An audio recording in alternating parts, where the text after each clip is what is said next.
Good day, YouTube. JD here. This week's topic is non-traditional god and goddesses.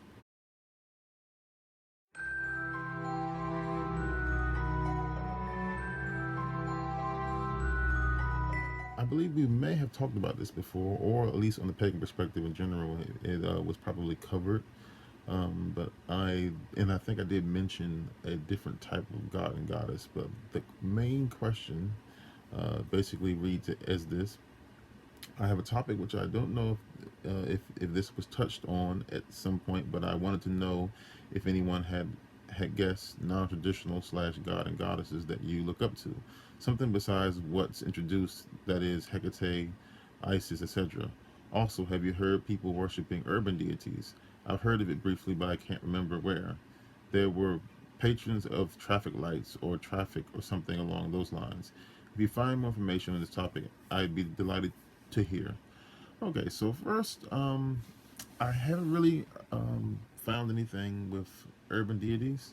I can't really say that even if doing quick search online, I wasn't able to find anything, uh, a whole bunch of information about it at all.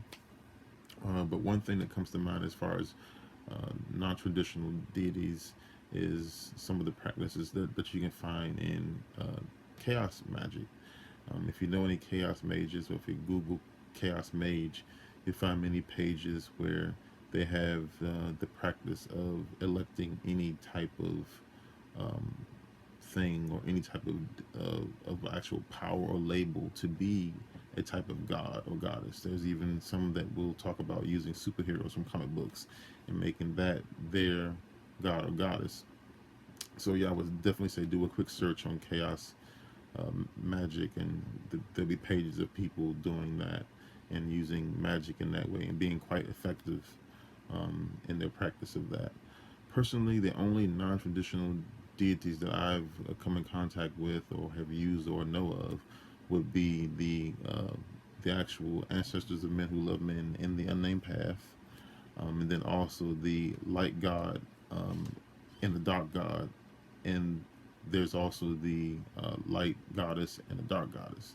And if you want more information about that, I'll go ahead and link below to the podcast where the founder talks about it, and you can get all of the details. There's even some path working where you can go on a kind of a meditative journey to meet both the light god and the dark god, and the light goddess and the dark goddess. So I'll go ahead and post that down below. But yeah, I believe that just about covers it.